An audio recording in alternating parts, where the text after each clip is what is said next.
अगर आपके बेटे की या बेटी की उम्र शादी लायक है और अभी हाल फिलहाल आप उनके लिए रिश्ता देख रहे हैं, तो इन 3 बातों का ख्याल रखें। बात चाहे बेटी की रिश्ते की हो या बेटी की। सबसे पहले बात करते हैं हम, जब लड़कों के रिश्ते की बात होती है तो किन बातों का ख्याल रखना है। जैसे हम एक रिश्ता देखने गए लड़के के लिए, अब ये देखना है कि जब बेटी के हम पहुंचे तो उसके परिवार के सारे लोग वहां मौजूद हैं, जिसमें उसके चाचा, ताऊ, मामा सब लोग हैं। अब ये नोटिस करना है कि वहां जब कॉन्वर्सेशन स्टार्ट होती है तो आपसे सवाल सबसे ज्यादा कौन कर रहे हैं।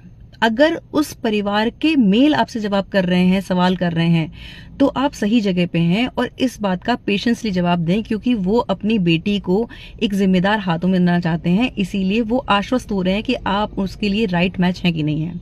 और दूसरा, जिस परिवार में मेल डोमिनेंस होता है तो वो साल, 2 साल, 5 साल में ही कभी वो अपना हस्तक्षेप रखेंगे जब कोई मौका होगा, अदरवाइज उन्हें एज सच कोई इंटरफेरेंस होता नहीं है। पर जिस परिवार में लड़की की बड़ी बहन, मौसी, ताई, मामी, बुआ, चाची या फिर उसकी माँ, उसके पिता के होते हुए, परिवार के और मेल्स के होते हुए अगर वो कांस्टेंट बोले जा रही है और आपको ऐसा फील हो रहा है कि जैसे आप कटघरे में हैं, सवाल पे सवाल आपके पास आ रहे हैं, तो ये एक रेड फ्लैग है कि वहां आप रिश्ते की सोचे भी नहीं, चाहे लड़की कितनी भी गुणवान है।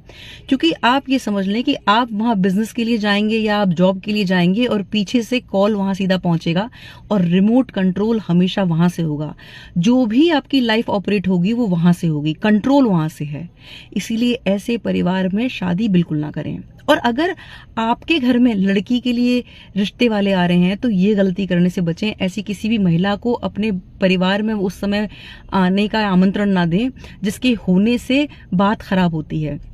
इस बात को समझें कि लोग सहजता, सरलता को पसंद करते हैं।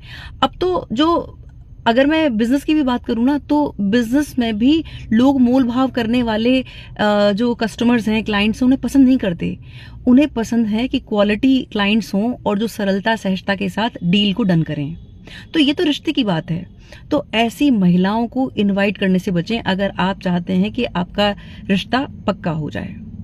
दूसरी बात, अगर अभी रिश्ता पक्का हुआ है और वहां से डिमांड आने लगी कि दामाद जी आपने तो बिटिया को फोन नहीं दिलाया, बड़ी बहन कह रही है आप तो कंजूस हैं, आप तो उसको फोन नहीं दिला रहे हैं, या वो खुद कह रही है कि आपने इतना सस्ता फोन दिलाया है, मेरे जीजू ने तो मेरी दीदी को आईफोन दिलाया था, तो यहाँ ये समझ लें कि ये रेड फ्लैग है। अगर लड़की आपके एफर्ट्स को वैल्यू नहीं दे रही है या आपकी तुलना अपने जीजू से कर रही है तो आजीवन वो जीजू से तुलना करेगी। और ये वो प्रजाति है जो आपके जिंदगी में जब कुछ अप डाउन आएंगे तो ये सामंजस्य की बात नहीं करेंगे, ये 70% दावेदारी रखेंगे आपकी प्रॉपर्टी में हिस्सा लेने की। मतलब सीधे ये बात रिश्ता खत्म करने की करेंगे और 70% उन्हें चाहिए होगा। इसलिए ऐसे लोगों से हाथ जोड़ लेना बेहतर है। तीसरा, जहां माँ बात बात पे ये कहती है कि साहब मेरी बेटी ये नहीं करेगी, मेरी बेटी वो नहीं करेगी, और ये बात मैं इसलिए कह रही हूँ कि मैंने बहुत दुख देखे हैं। यहाँ ये समझना जरूरी है कि सिर्फ प्री वेडिंग या फिर डेस्टिनेशन वेडिंग का नाम शादी नहीं है। शादी एक जिम्मेदारी है। आपने अपनी लाइफ से क्या इंपॉर्टेंट लेसन सीखे, ये आपको अपनी बेटी को सिखाना है। क्योंकि जब शादी में उतार चढ़ाव आएंगे तो वो राइट टाइम होगा जब वो एक वाइज डिसीजन लेगी और अपने परिवार के साथ सामंजस्य बना के चलेगी। जहां माँ का इतना डोमिनेंस है कि वो ये नहीं करेगी, वो नहीं करेगी, तो वो लड़की कभी भी कॉम्प्रोमाइज करने के लिए तैयार नहीं होगी और छोटी छोटी बातों पर रिश्ता तोड़ने की बात करेगी, ये श्योर है। तो ऐसे भी परिवार में रिश्ता ना करें तो बेहतर है। अब हम बात करते हैं जब लड़की के लिए रिश्ता देखने जा रहे हैं तब क्या गलती कर देते हैं जाने अनजाने पेरेंट्स, वो समझना जरूरी है। इस बात को समझ लें कि आपकी बेटी से ज्यादा आप आपकी बेटी को सबसे ज्यादा जानते हैं। आपकी बेटी के अवगुण और गुण आपसे बेहतर कोई नहीं जानता है। तो आपकी बेटी कैसे खुश रह सकती है वो आप जानते हैं। कई बार माता पिता को ये गलत फहमी होती है कि एक बड़ा सा आलीशान घर है, बंगला है, फैक्ट्रीज चल रही हैं, नौकर चाकर हैं, तो लड़की जेवर में लदी होगी और बहुत खुश होगी। यहाँ इस बात को समझ ले कि बहुत सारी ऐसी लड़कियां हैं। अगर मैं भी अपनी बात करूं तो मुझे ऐसा सच ज्वेलरी से कोई बहुत ज्यादा प्रेम नहीं है। मुझे हमेशा परिवार ऐसा अच्छा लगता है कि जिसमें माहौल हंसी खुशी का हो, जहां पर एक दूसरे की आर्ट का रिस्पेक्ट हो। तो अगर आपकी बेटी के भीतर कोई कला है और वो ये चाहती है कि उस आर्ट पे काम करे। तो ऐसे सरल परिवार को चुने जो आपकी बेटी के इस गुण को महत्व दे।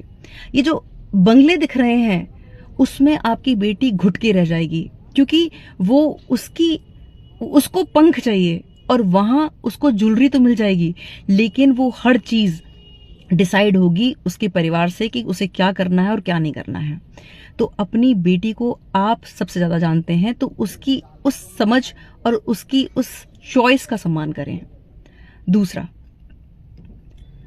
जिस परिवार में जो मैरिड बेटियां हैं जो शादी होके चली गई हैं और बात बात पे ये कह रही है, माँ ये कह रही है कि साहब ये डिसीजन तो मेरी बेटी लेंगी, ये तो हमारी बेटियां ही करेंगी, अगर वहां इतना डोमिनेंस बेटियों का है तो वो जोड़ी फिर ललिता पवार और बिंदु वाली होगी, जो वो पुरानी मूवीज में जो नेगेटिव कैरेक्टर्स थे।